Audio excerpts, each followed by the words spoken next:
Assalamualaikum Kiai. Waalaikumsalam Dito.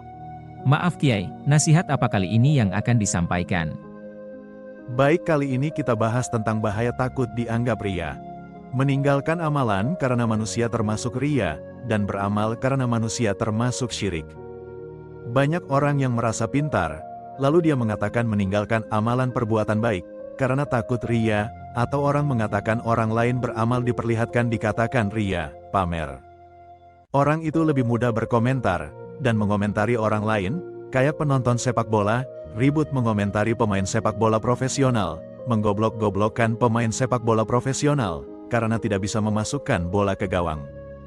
Padahal kalau dia disuruh main bola sendiri, baru lari 100 meter sudah nafasnya putus, ya orang itu lebih mudah berkomentar atau membuat cemoohan. Banyak orang yang takut beramal, karena takut dianggap ria, beramal karena manusia. Padahal itu dia telah terjatuh ke dalam kesyirikan, sudah tidak beramal, tidak melakukan amal, dan jatuh ke dalam kesyirikan, yaitu menyekutukan Allah dengan manusia sebagai tempat ditakuti. Takut kepada manusia, takut amalnya diketahui manusia. Maka itu sama saja menyandingkan manusia setaraf dengan Allah dalam hal ditakuti dalam beramal dan tidak beramal. Manusia dijadikan ukuran ketakutan melakukan dan tidak melakukan amal. Coba renungkan, sudah tidak beramal, tapi malah jatuh dalam penyekutuan Allah, disekutukan dalam hal rasa takut diketahui manusia, maka tidak jadi beramal. Melakukan amal diketahui banyak orang itu lebih baik, daripada tidak beramal karena takut kalau beramal diketahui manusia, dan menyembunyikan amal itu lebih baik, daripada menunjukkan amal kepada banyak orang. Jika semua orang takut ria, sehingga berusaha menyembunyikan amal, maka Rasulullah Shallallahu Alaihi Wasallam tidak akan menyarankan sholat berjamaah, sebab jika seseorang sholat berjamaah itu makmum harus tahu sholatnya imam. Jika imamnya takut sholatnya diketahui, lalu dia sholatnya kemulan sarung, dan mengunci di dalam kamar, bagaimana makmum akan mengikuti gerakan imam? Juga bagaimana seorang guru mengajarkan huruf dan ejaan kepada murid-muridnya, jika si guru menyembunyikan tulisannya karena takut ria, bagaimana murid bisa tahu tulisan kalau tidak melihat tulisan gurunya? Jadi intinya orang yang tidak beramal karena takut ria, itu sebenarnya sudah jatuh ke dalam tipu daya iblis.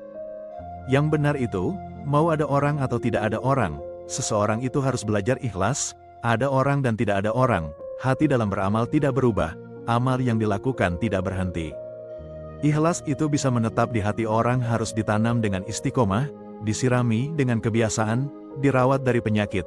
Ada penyakit dalam ikhlas itu wajar, sebagaimana tumbuhan diserang hama, sebagai petani keikhlasan maka karena serangan hama tak lantas berhenti menanam amal, amal tetap ditanam, dan pelan-pelan hama tanaman diobati.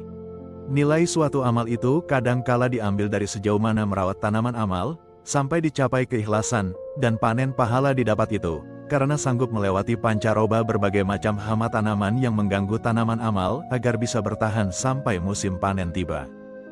Dan menghalau hama tanaman amal itu ada pahala di dalamnya sendiri, dan pahala di dalamnya hanya Allah yang tahu berapa banyak kadar dan ukurannya. Karena yang menguji mendatangkan hama itu Allah, untuk menguji hamba seberapa sabar merawat pohon amal sampai ke masa panen.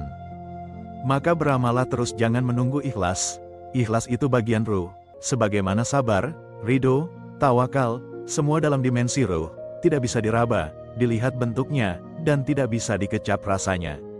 Yang menaruh rasa sabar, rasa ikhlas, rasa ridho, itu semua Allah yang memberi, tugas kita beramal, dan selalu beramal. Tidak usah memikirkan ikhlas atau tidak ikhlas. Nah, itulah nasihat kali ini. Semoga bermanfaat. Wah, ternyata jika kita takut dianggap ria dalam beramal, maka kita bisa jatuh ke dalam tipu daya iblis dan kesirikan, karena menyekutukan Allah dengan manusia sebagai tempat ditakuti, takut kepada manusia, dan takut amalnya diketahui manusia ya Kiai. Baik Kiai, terima kasih atas nasihat yang disampaikan. Semoga kita dapat mengambil hikmah dan pelajaran dari nasihat ini. Amin.